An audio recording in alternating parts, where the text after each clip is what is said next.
नमस्कार. TV6 मराठी या YouTube channel आपले सहर्ष स्वागत आहे. 1 डिसेंबरपासून देशातील ज्येष्ठ नागरिकांसाठी मोठी बदलांची पर्वणी सुरू होणार आहे. केंद्र सरकारनं तब्बल 8 नवीन सुविधा जाहीर केलेल्या आहेत आणि या सुविधा मिळाल्यानंतर करोडो ज्येष्ठ नागरिकांचे दैनंदिन आयुष्य किती सोपं होणार आहे हे तुम्ही ऐकल्यावर थक्क व्हाल. आजपर्यंत फक्त चर्चा चालू होती, पण आता सरकारकडून अधिकृत घोषणा करण्यात आलेली आहे. आरोग्यापासून बँकिंगपर्यंत, ओळखपत्रांपासून सुरक्षेपर्यंत ज्येष्ठ नागरिकांना दिलासा देणाऱ्या 8 सुविधा कोणत्या आहेत आणि त्याचा थेट फायदा कोणाला मिळणार आहे? सरकारने या सर्व सुविधांसाठी स्पेशल प्रोटोकॉल तयार केलेले आहेत. म्हणजे 60 वर्षांवरील प्रत्येक व्यक्तीला आता अनेक महत्त्वाच्या सेवांमध्ये प्राधान्य मिळणार आहे. काही सुविधा तर अशा आहेत ज्या प्रथमच देशात चालू होत आहे.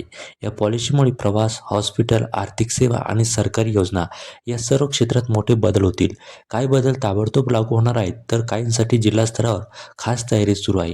आजच्या व्हिडिओमध्ये आपण एक करून पाहणार आहोत की त्या 8 सुविधा नेमक्या कोणत्या आहेत, कोणाला त्याचा सर्वाधिक फायदा होणार आणि या बदलांचा आपल्या कुटुंबातील ज्येष्ठ सदस्यांवर कसा थेट परिणाम होणार. तर चला वेळ न दडवता चालू करूया 1 डिसेंबरपासून सुरू होणाऱ्या या मोठ्या सरकारी बदलाविषयी, जे तुमच्यासाठी आणि तुमच्या घरातील ज्येष्ठांसाठी अत्यंत महत्त्वाची ते ठरणार आहे. तर पहिली सगळ्यात मोठी घोषणा म्हणजे आरोग्य आणि प्रवास सवलती. ज्येष्ठ नागरिकांसाठी नवीन घोषणांमध्ये त्यांचं जीवनमान सुधारण्यासाठी अनेक सोयी उपलब्ध करून दिल्या जात आहे. आयुष्यमान भारत योजनेअंतर्गत सर्व पात्र ज्येष्ठ नागरिकांना 5 लाख रुपयांपर्यंत मोफत आरोग्य सुविधा इथे मिळणार आहेत, ज्यामुळे गंभीर आजारांवर उपचार सोपे होतील. ग्रामीण आणि दुर्गम भागांमध्ये मोबाईल वैद्यकीय युनिट्स पाठवल्या जातील. तसेच टेलिमेडिसिन सुरू केली जाईल, ज्यामुळे आरोग्य सेवा घरपोच मिळू शकते. रेल्वे, सरकारी बस आणि विमान प्रवासात त्यांना 30 ते 50% सवलत देऊन प्रवास अधिक स्वस्त आणि सोयीस्कर केला जाईल. वृद्धापकाळ पेन्शन वाढवून मासिक 5,000 रुपये करण्यात येणार आहे. त्यानंतर दुसरी सगळ्यात मोठी घोषणा म्हणजे कायदेशीर आणि सामाजिक सुरक्षा. सर्व जिल्ह्यांमध्ये कायदेशीर मदत केंद्र उभारण्यात येणार आहे, जिथे नागरिकांना मालमत्ता वाद, पेन्शन समस्या किंवा आर्थिक फसवणूक यांसारख्या प्रकरणांमुळे विनामूल्य कायदेशीर सल्ला इथे मिळणार आहे.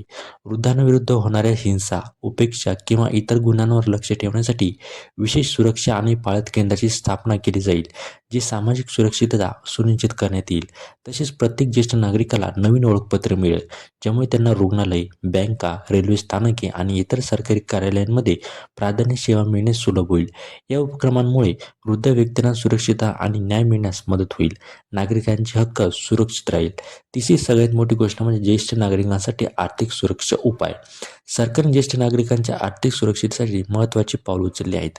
वृद्धापकाळ पेन्शन आता मासिक 5,000 रुपयांपर्यंत वाढवण्यात आलेली आहे, ज्यामुळे त्यांच्या जीवनमानात थेट सुधारणा होईल. तसेच ज्येष्ठ नागरिक बचत योजनेवरील व्याज दर वाढल्याने त्यांना बचत अधिक फायदेशीर ठरेल. बँकांमध्ये त्यांना प्राधान्याने सेवा मिळेल आणि स्वतंत्र काउंटर उभारण्यामुळे रांगेत थांबण्याचा त्रास कमी होईल. या उपाययोजनांमुळे वरिष्ठ नागरिकांना